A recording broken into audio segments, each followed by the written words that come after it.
Welcome back to AI Paper Podcast, where we unpack the latest cutting-edge research in artificial intelligence. Today, we're diving deep into a really interesting paper called L3, DIMM-PIM Integrated Architecture and Coordination for Scalable Long-Context LLM Inference. Now, for those catching our short-form edit, here's the quick rundown, the gist of it. Long-context LLMs, they're hitting a memory wall. Big time. Two main problems. Not enough memory capacity for the KV cache, and not enough memory bandwidth to access that cache during attention calculations. L3 is this pretty clever hardware-software co-design. It integrates processing in memory, or PIM, right into standard DIMM modules working alongside the GPUs, the core idea. Take that really memory-hungry part, the decoding phase of multi-head attention, and offload it entirely to these PIM-enhanced DIMMs. L3 pulls this off with some innovative hardware tweaks for better PIM use, like smart data shuffling happening on the fly. Plus, they've got optimized communication to hide the data transfer delays, and this adaptive scheduler that juggles tasks between the GPU and PIM to keep everything running full tilt. The bottom line. They're reporting speedups of up to, get this, 6.1 times over current HBM-PIM systems, and they can handle much bigger batch sizes. So yeah, if you're wrestling with long sequences and memory headaches, this is definitely one you want to hear about. Let's get into the details. Yeah, I guess it's a huge topic right now. The push for LLMs to handle longer and longer context windows, it's everywhere. You know, for better understanding, more complex prompts, or just keeping track during long chats. And it's really shining a spotlight on the limits of our current GPU-focused setups. Like, this paper spells out really clearly, we're facing a major memory bottleneck with these long sequences. And it's kind of a two-part problem. Okay, let's unpack that. This two-part memory challenge that these long contexts are throwing at us. What exactly are the constraints? Well, the first one is really fundamental. It's about unscalable memory capacity. Think about the KV cache. That's where the model stores the key and value info for every single token in your input. And the key thing, the really crucial part, is that this cache, its size grows linearly with the context length, straight line. So you're dealing with really long sequences, you know, tens of thousands, hundreds of thousands of tokens. This cache just balloons, it becomes massive. Now, the high bandwidth memory, HBM, on your GPU, it's super fast, no doubt, but the amount of it, the capacity, it's limited. The paper gives a great example. Right. Just a few requests with an 8,000 token context on a big model like GPT-175B can totally fill up the HBM on a top-end GPU like an A100. Wow, okay. Just a few requests. Yeah. And that limited capacity directly hits your batch size, how many requests you can process at once, which means your expensive GPU ends up, well, sitting idle a lot of the time. Lower throughput overall. It's like having a Ferrari with a tiny gas tank. That analogy really hits home. You can go fast, but not for long. Exactly. You run out of room for the data on that fast memory. So that's capacity. And the second part is bandwidth, right? It's not just having the space, but actually getting the data in and out quickly enough. Precisely. The second big bottleneck is unscalable memory bandwidth. Think about the decoding step when the model's generating the next word, the next token. Each time it does that, the GPU has to pull the entire KV cache from that off-chip HBM again and again. The whole thing, every single step. The whole thing. And as that context length grows and the KV cache gets bigger, fetching all that data just takes longer. Latency goes up. And what's really tricky here is there's very little data reuse in the KV cache during decoding. So unlike model weights, the GPU's own internal caches don't really help much here. Performance basically gets stuck, gated by how fast you can physically move that KV cache data from HBM to the compute units, which again leads to the GPU waiting around, underutilized. So it's a double whammy, not enough space, and the pipe to access that space gets clogged. Exactly, a real traffic jam for data. Okay, so we've got this like exponentially growing memory problem, both storage and speed as contexts get longer. Sounds like a fundamental roadblock. Now, the paper mentioned some earlier attempts to fix this. What did people try before, and why didn't those solutions quite work out? Right, there have been several attempts, make sense, but each came with its own trade-offs. One approach was using HBM-based processing in memory, HBM-PIM. The idea there is put compute units inside the HBM stack, speeds up access, helps with bandwidth. Okay, sounds promising. It does help bandwidth, yeah. But you still have the same fundamental capacity limit of HBM. It doesn't magically give you more space. Sometimes the PIM operations themselves could even use up more of that precious HBM capacity. Okay. So shifts the bottleneck maybe, but doesn't solve the root capacity problem. Exactly. Another common idea was, okay, let's use the CPU's main memory, the DRAM DIMMs, which have way more capacity. Store the KV cache there.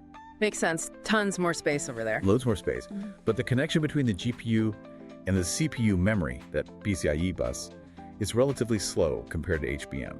So constantly moving huge KD caches back and forth over PCIe, that adds a lot of latency. It often just kills the performance benefit you got from the extra capacity. Right, the transfer time becomes the new bottleneck. Precisely, even with clever tricks like prefetching. And then a third approach was offloading other parts of the LLM work to the CPU, like maybe the feed-forward layers or sometimes even the whole attention mechanism. Okay, reduce the GPU load that way. Yeah, but CPUs just aren't as good at the massive parallel math, the matrix multiplications that LLMs rely on.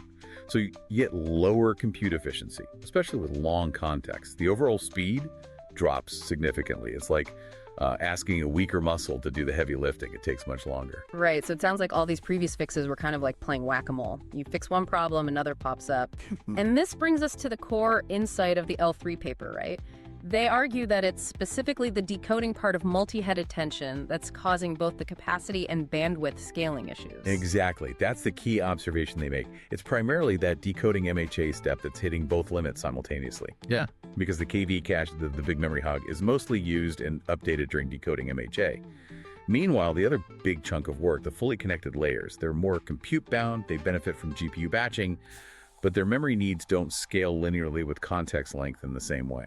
Okay. So identifying decoding MHA is the main culprit. That's the foundation for L3's more targeted approach. Okay, so what is the L3 proposal then? How do they use that insight? Their core idea is pretty elegant, actually, they say.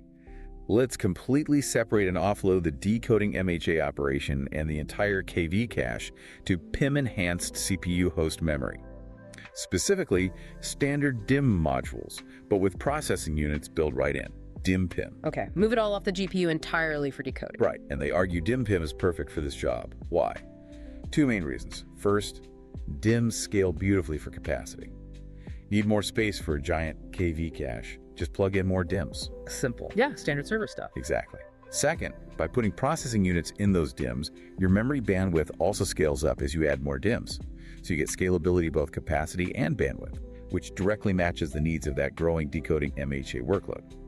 Meanwhile, the heavy compute stuff, the fully connected layers, stays on the GPU where it belongs, crunching through big batches. It's a division of labor. Very strategic division of labor, yeah. Let each processor do what it does best.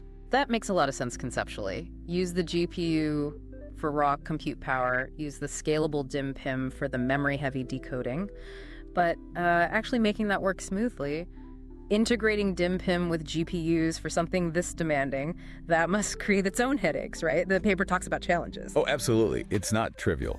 Introducing DimPim brings new integration complexities. On the hardware side, they point out two big mismatches between how data is normally laid out in DIMMs and what PIM needs for efficient attention computation. Mismatches. Yep. First is a bit level mismatch. Think about data types like FP16. In a standard DIMM, the individual bits making up one number can get spread across multiple different DRAM chips. Ah, okay. But for PIM units within a single chip to work efficiently, they need all the bits of that number right there, locally. I see. The data's physically scattered when PIM needs it grouped. Exactly. The second is an element-level mismatch. The different key or value elements you want to process together in attention, they often end up interleaved across different chips and different memory addresses in the DIMM. Again, PIM likes data neat and tidy, contiguous, regular patterns within memory banks. Standard DIMM layout is often not that. So the physical layout of data in standard DIMMs is just not PIM-friendly for this kind of work. What about system-level challenges? Putting the GPU and DimPim together. Right. Then you have the system integration issues. Big one. Communication overhead. You're constantly sending data back and forth. Query, key, value matrices go from GPU to the host memory for PIM, then attention results come back to the GPU. Over that PCIe bus again. Over the PCIe bus, yeah, which has limited bandwidth, introducing latency. And crucially, these transfers might actually interfere with the PIM computations happening on the DIMMs because they could be competing for the same underlying memory buses. Okay, so communication is slow and potentially disruptive. What else? The other major system challenge is parallelization. LLM inference, especially decoding, is inherently sequential, right? Autoregressive. Each token depends on the last one. That limits how much you can truly run in parallel on the GPU and the DimPim simultaneously. Plus, the time it takes to run different parts on the GPU versus the PIM can vary a lot. You get imbalances. One unit finishes early and sits idle, waiting for the other. They call these idle bubbles. Like that relay race analogy again, the faster runner waiting. Exactly. You end up limited by the slower part in that particular step, wasting potential compute time. Okay, so fundamental hardware data layout issues plus system-level communication and synchronization problems. This is where the L3 co-design really shines, I guess. How did they tackle all this? Precisely. L3's strength is this combined hardware and system co-design. On the hardware side, they build a hierarchical processing framework right into the DimPIM. You've got rank-level processing units, or PUs, on a buffer chip on the DIMM, and then bank-level PUs inside each actual DRAM chip. Okay, a two-level PIM structure. Right. And this structure enables 3 key hardware innovations that directly attack those mismatches we talked about. All right, let's hear them. The 3 hardware tricks up their sleeve. Okay, first one. Zero latency in-flight relayout. This is really cool. It tackles that bit-level mismatch. They use a clever double buffering system on that rank-level buffer chip, so data streams in from the memory bus during a high-speed burst transfer. While one buffer is filling, the other buffer's data is being reorganized, bits swapped around as needed. It happens in the background without stopping the data flow. How do they get the time to do that without delaying things? This is the really clever bit. They use spoofed timing constraints. When the system boots up, they essentially lie to the host memory controller about some DDR timing parameters. They lie to the controller. Yeah. They slightly misreport timings like TWL, TWR. This tricks the controller into starting data transfers just a tiny bit earlier than it normally would. That tiny bit of extra time, which is usually within the safety margins of the DDR spec, is enough for their relayout unit to shuffle the bits. So no actual delay, no timing violations. It's like finding hidden time in the protocol. Wow, that's sneaky, Yeah. but effective. Okay, so that handles the bit level problem basically for free. What's the second hardware innovation? The second is all about attention mapping and computation within the DimPIM. This hits the element level mismatch. They realize the 2 main parts of attention score calculation and context calculation have different data access patterns, different dimensional needs. Right. So they developed 2 distinct ways to map the key value cache data, optimized for each step. For score calculation, that's like a matrix vector multiply, GEMV. They take new key vectors, split them vertically across different DRAM chips in the rank, but map them to the same logical bank horizontally. And crucially, within each chip, the data is stored contiguously in that bank. Okay, specific layout for keys. Right. And then keys from different tokens get spread across different banks for parallelism. Values get mapped similarly. This layout lets them use adder trees efficiently, both in the bank PUs and the rank PU, to do the inner products needed for attention scores. It aligns the data perfectly for the hardware. Okay, so that mapping works well for calculating the scores. What about the other part, the context calculation and the value cache itself? How's that different? Yeah, for the context step, which is more like an outer product and the corresponding value cache, they distribute the elements differently. They spread the elements of a new value vector across multiple banks using the burst transfer size as the unit. This makes sure that elements that need to be processed together end up at the same offset within the respective banks. Makes the math easier. I see. Still spreading it out, but in a different pattern. Different pattern, yeah.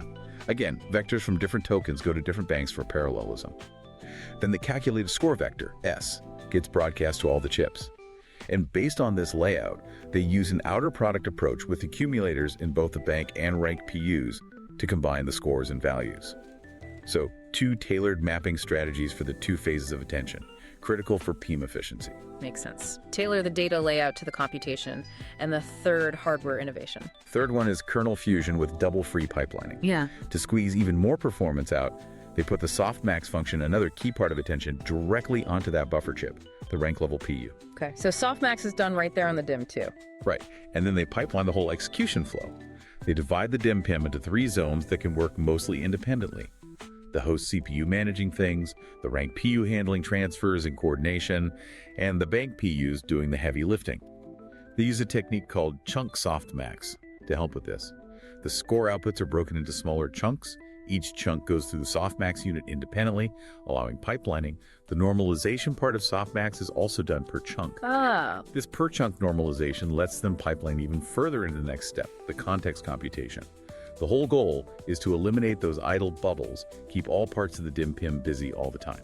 Okay, so on the hardware side, Fixing bit layout on the fly, smart data mapping for attention steps, and pipelining with Kernel Fusion. That's a lot of clever engineering inside the DIMM. But we still have the system-level problems, communication, and keeping both GPU and PIM busy. How does L3 handle those? Right.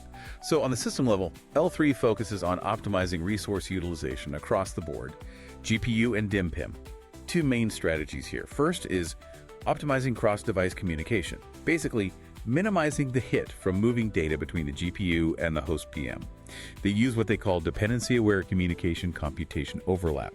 Three specific techniques fall under this. Okay, let's break those down. How do they overlap communication and computation? Technique 1. Technique 1 enables concurrent communication and computation within the DimPim system itself. They introduce this idea of a rank set, basically, one rank from each memory channel grouped together.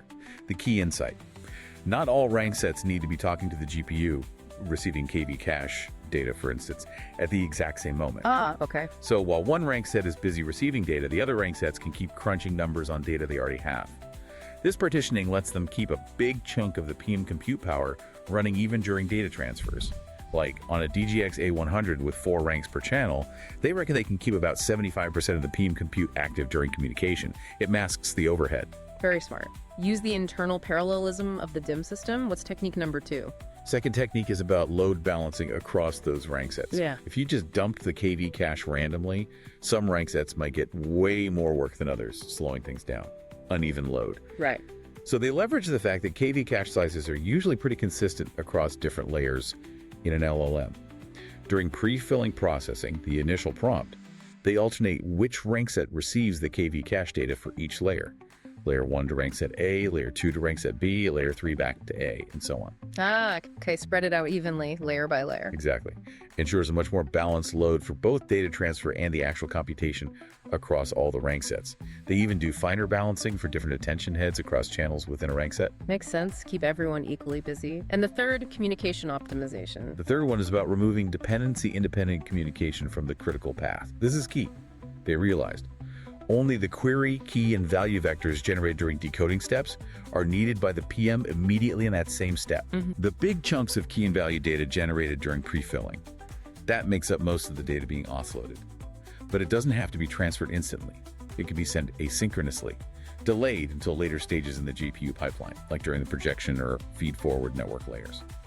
So you send the big stuff later when the GPU is busy with something else anyway. Exactly. Those later GPU stages usually take longer, so the transfer of that bulky pre-filling KV cache gets hidden, overlapped with GPU computation. They estimate that transfer takes less than 16% of the feed-forward layer time, typically.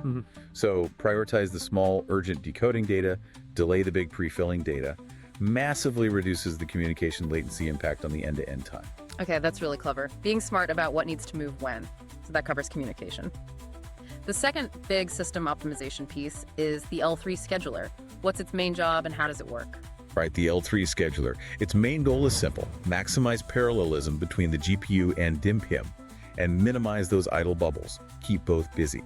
The core idea is something they call adaptive chunk partitioned cross-device batch interleaving.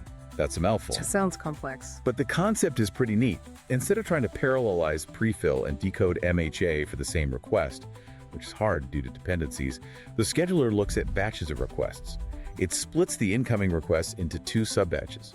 Then it overlaps the pre-filling stage of sub-batch 1 with the decoding stage of sub-batch 2 and vice versa. Pipeline the batches.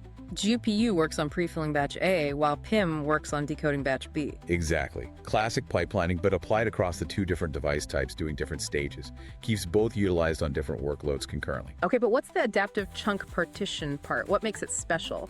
That's where the novelty really comes in. How it aligns the execution times of those parallel tasks to minimize the bubbles. 2 key features here. First, fine-grained tunability with adaptive chunk partitioning. Imagine you have really long contexts. The GPU might finish its part of a decoding-only batch, like the feed-forward layers, much faster than the PM finishes the memory-heavy decoding MHA. So the GPU sits idle. Right, imbalance again. To fix this, the scheduler can actually add pre-filling requests into that decoding sub-batch, just to give the GPU more work and keep it busy longer. Okay, mix in some pre-fill work. Yeah. But what if adding a whole pre-filling request makes the GPU take too long, becoming the new bottleneck? That's where chunking comes in. The scheduler can take that long pre-filling request and break it into smaller, independent chunks. So it can fine-tune the GPU workload very precisely. Exactly. Dynamically adjust the GPU execution time by chunking that one request, making it match the PM time much better. They usually only chunk one request once to keep overhead low. It's very fine-grained control. Super flexible balancing. Okay, what's the second key feature of the scheduler? Second feature is performance predictability. Because L3 separates pre-fill and decode requests into these distinct sub-batches, the work being done on each device within a sub-batch is more uniform, less unpredictable interference. Right, simpler workloads. Which makes it much easier for the scheduler to accurately predict how long each sub-batch will take to run, based on things like batch size, tokens processed, chunk size, etc. It uses performance models. Yes. And this predictability is crucial. It lets the scheduler make smart decisions before launching tasks about how to group requests, when to chunk, to maximize that overlap, and minimize idle time. It's planning ahead based on good estimates. So it's not just reactive, it's predictive scheduling. Can you give us a quick sense of how the algorithm actually works using these predictions? Sure. High level, it runs in cycles. First, grab available decoding requests if there's memory space. Yeah. Split those decoding requests into two sub-batches, trying to balance the token count between them for the PM workload. Then, start adding pre-filling requests to sub-batch 1.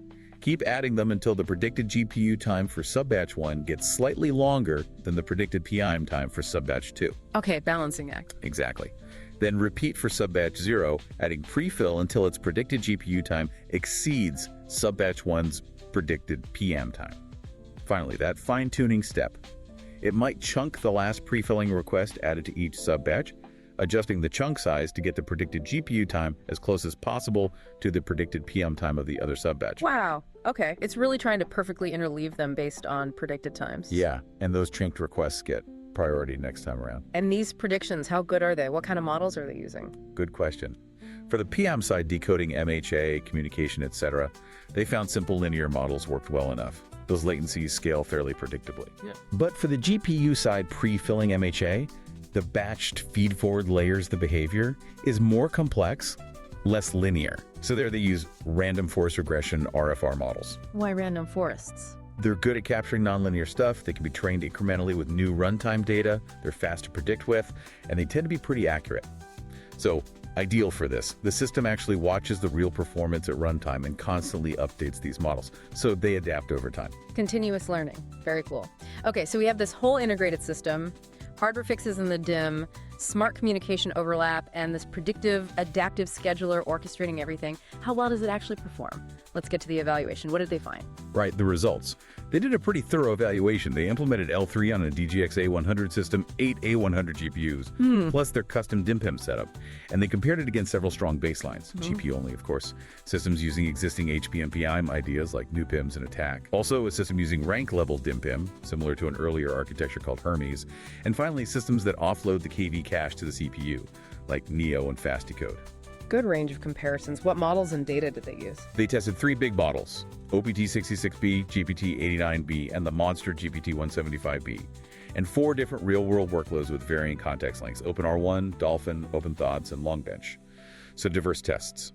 Okay, moment of truth. Did L3 actually deliver better performance? Oh yeah, big time. Across the board, all models, all workloads, L3 had the highest end-to-end inference throughput. The numbers are pretty striking. Up to 6.1 times faster than the best HBM-PIM baseline they tested, up to 5 times faster than GPU only, and a whopping 9.2 times faster than the rank-level DimPim system. Wow, 6x over HBM-PIM, 9x over rank-level PM. Those are huge numbers. Why such big gains? It comes down to a few things working together. First, L3 can handle much larger batch sizes because the KV cache is in that huge host memory pool, more requests at once. Right, capacity. Second, that efficient parallel pre-fill decode scheduling minimizes idle time, something the HBM-PIM baselines seem to struggle with, getting bubbles. Third, no CPU bandwidth bottleneck, like the CPU offloading methods. And finally, compared to the simpler rank-level DimPim, L3 gets better bandwidth from its bank-level PIM and has fewer idle bubbles, thanks to the sophisticated hardware and scheduling. They even noted HBM-PIM sometimes performed poorly with small batches, while L3 was consistently strong. Really compelling results. Did they look at how L3 scales, like if you add more DIMM-PIM capacity or bandwidth? Yep, they did a scalability analysis. They tried scaling just bandwidth, more rank sets, just capacity, bigger DIMMs, and scaling both together. What they found was interesting. Scaling only one thing, just bandwidth or just capacity, didn't help that much. Throughput didn't increase dramatically, but when they scaled both together, proportionally, they saw significant performance jumps, especially for GPT-175B, like 5.1x speedup when scaling both by 8x. It really shows L3 effectively uses both the extra capacity for the cache and the extra bandwidth for the PIM computation when you provide them. It needs both to scale well for these big, long context models. That makes sense. You need the space and the speed.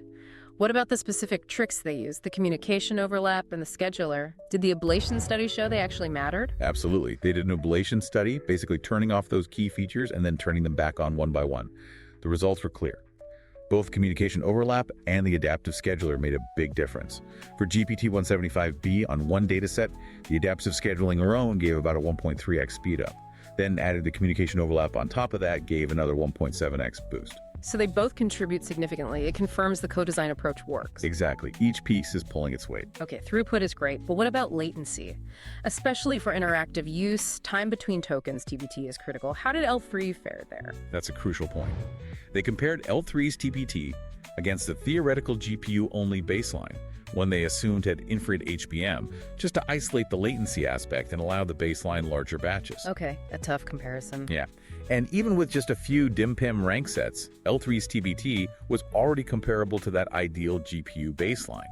But more importantly, as they increased the number of rank sets adding more PIM bandwidth, L3's TBT actually decreased. It got faster, in some cases down to only 29% to 53% of the GPU-only baseline's TBT. Wait, so it can be faster than an ideal GPU in terms of latency? Potentially, yes. By providing more dedicated bandwidth right where it's needed for that decoding MHA bottleneck, it shows L3 doesn't necessarily trade latency for throughput. It can actually improve both. That's huge. Better throughput and potentially better responsiveness. Very impressive. And the scheduler making all this happen relies on those performance predictions being accurate. How good were they? They checked that too.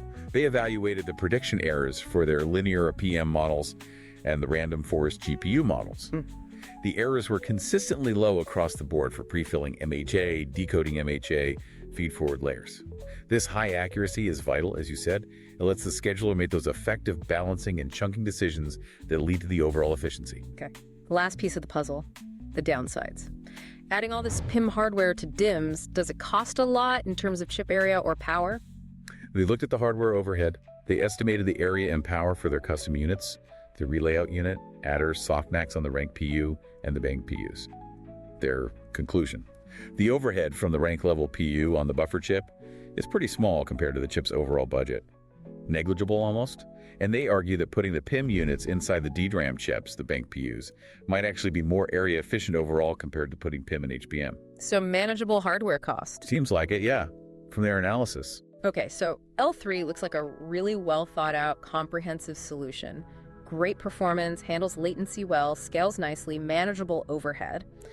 The paper also touched on some broader points in the discussion, right? Like economic benefits. Yeah, they make a couple of interesting points there. First, economically, DimPim could be cheaper than HBM-based solutions. HBM manufacturing is complex, uses expensive tech like TSVs, silicon interposers. DIMMs use more standard, mature processes, so potentially lower cost. Right, economies of scale. Exactly. Yeah. Plus, it offers a more gradual upgrade path. Data centers could potentially just add PIM-enabled DIMMs to existing servers rather than needing entirely new GPU systems. More flexible, incremental adoption. Easier to integrate into what's already there. Potentially, yes. And the other point was about using the GPU memory that gets freed up. By moving the decoding KV cache off the GPU, you free up a lot of that precious HBM. You can use that space for bigger models, or store intermediate data from pre-filling, or even run some smaller decoding batches directly on the GPU if there's room, maybe using existing co-location techniques. It gives you more flexibility with your GPU resources. Makes sense. More efficient use of the whole system. All right, this has been a fantastic deep dive. To wrap things up, what are the absolute key takeaways listeners should remember from this L3 paper? I'd say the main takeaway is that L3 presents a really effective, well-engineered way to tackle that huge memory bottleneck we see with long context LLMs. does this by smartly integrating processing and memory right into standard DIMMs, working alongside the GPU, and the success comes from the combination of things. The hardware fixes for data layout inside the PIM, the clever communication tricks to hide latency, and that adaptive scheduler coordinating everything. It's a true co-design. And the result is significant throughput gains, often without hurting latency, and maybe even with some cost benefits down the line. Absolutely. L3 really does seem to open up some exciting new paths for actually deploying and scaling these powerful long context models effectively. And building on that, here's a final thought for all of you listening. We're seeing this relentless push towards even longer context windows models handling hundreds of thousands, even millions of tokens are appearing. So how will architectures like L3 need to evolve next to keep pace? What new challenges pop up when you try to manage these incredibly complex mixes of memory and processing at even larger scales? Where does the bottleneck shift next? Definitely something fascinating to watch as this field races forward. Thanks everyone for tuning in to this episode of AI Paper Podcasts. We hope you found this look at L3 really insightful. My pleasure. Yeah, it's a great paper. And definitely encourage anyone interested in efficient AI compute to keep exploring PIM architectures and the trade-offs between different memory types. Lots happening there. Until next time.